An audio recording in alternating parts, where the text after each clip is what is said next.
नमस्कार दोस्तों, motivational Neeraj channel पर आपका स्वागत है। आज मैं आपको एक ऐसी कहानी बताने जा रहा हूं जो आपको बुरा वक्त में बहुत प्रेरणा देगी। मृत्युलोक से एक देवता ने अपने दूत को पृथ्वी पर एक मरी हुई औरत की आत्मा को लेने भेजा। दूत पृथ्वी पर आया लेकिन चिंता में पड़ गया क्योंकि 3 छोटी बच्चियां अपनी मरी हुई मां को लिपटे बैठी थीं। उन्हें देख दूत को दया आई कि इन छोटी बच्चियों का क्या होगा, इनकी मां के अलावा इनका कोई है भी नहीं।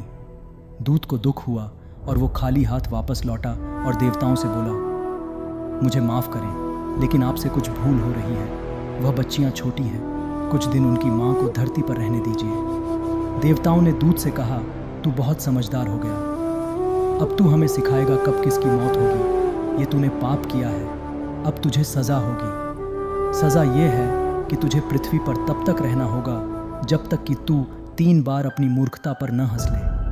3 बार हंसने के बाद ही तुम वापस आ सकेगा। पृथ्वी पर एक जूते बनाने वाला व्यक्ति अपने बच्चों के लिए ठंड के कपड़े लेने जा रहा था। रास्ते में उसे बिना कपड़ों के व्यक्ति दिखा जो ठंड से कांप रहा था। जूते बनाने वाले ने उस व्यक्ति की मदद करने की सोची। बिना कपड़ों का यह आदमी वही दूत था। व्यक्ति ने दूत से कहा, मैं अपने बच्चों के लिए ठंड के कपड़े लेने आया था, लेकिन तुम गरीब ज़रूरतमंद लगते हो।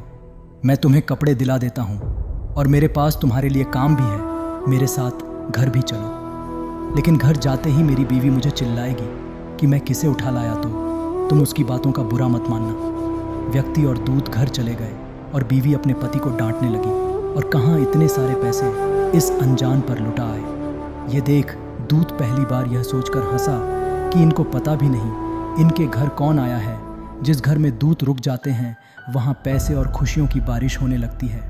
दूत जूते बनाने में उस व्यक्ति की मदद करने लगा और कुछ ही हफ्तों में दूत की वजह से पूरे शहर में उस जूते वाले का नाम हो गया कि इसके बनाए जूते अनोखे हैं, और व्यक्ति अमीर होने लगा क्योंकि दूत का किया कार्य साधारण कैसे हो सकता है। एक दिन वहाँ के राजा का एक आदमी आया और बोला, ये चमड़ा लो, ये बहुत कीमती चमड़ा है, आसानी से नहीं मिलता। इस चमड़े से राजा के लिए जूते बनाने हैं। ध्यान रहे, चप्पल मत बना देना, जूते ही चाहिए। वहाँ का नियम था कि राजा की मौत के बाद उसे चप्पल पहनाकर शमशान तक ले जाया जाता था, इसलिए इस चमड़े के जूते ही बनाने हैं, न कि चप्पल। व्यक्ति ने दूत को समझा दिया, लेकिन दूत ने चप्पल ही बनाई। व्यक्ति दूत पर गुस्सा हुआ कि तू पागल है क्या, अब राजा हमें सजा देगा, ये तूने क्या कर दिया।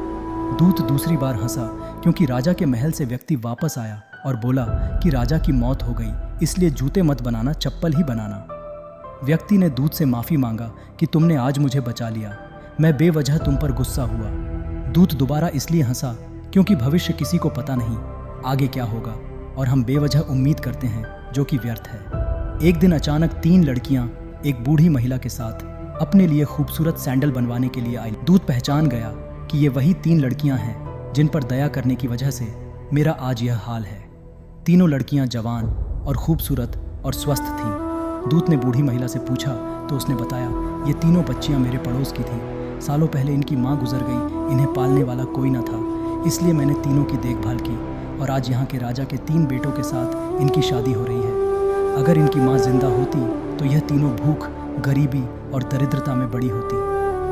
इनकी माँ के जाने के बाद आज यह अच्छे से पली बढ़ी और मेरी सारी संपत्ति की तीनों ही मालिक है। ये सब सुन दूत तीसरी बार हंसा और खुद से कहाँ भूल मेरी ही थी, मैं इतने आगे का भविष्य न देख पाया था।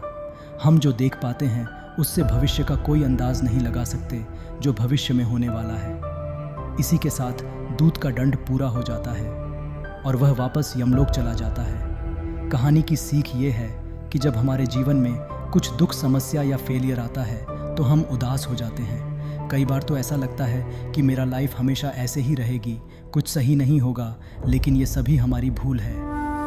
आज हमारी लाइफ में कितना भी बुरा क्यों ना हो रहा हो, लेकिन वो भी अच्छे के लिए हो रहा है। आने वाले समय में आप जान जाओगे कि ये बुरा समय भी मुझे इस अच्छे रास्ते तक पहुंचाने के लिए आया था। इसलिए भगवान की व्यवस्था पर यकीन रखें और ईमानदारी से अपना काम करते रहें। यकीन माने जिसने जीवन दिया है उसने हमारे लिए कुछ अच्छा ही सोच रखा है। दुखी होना बंद करो और ईमानदारी से काम में भीड़ जाओ।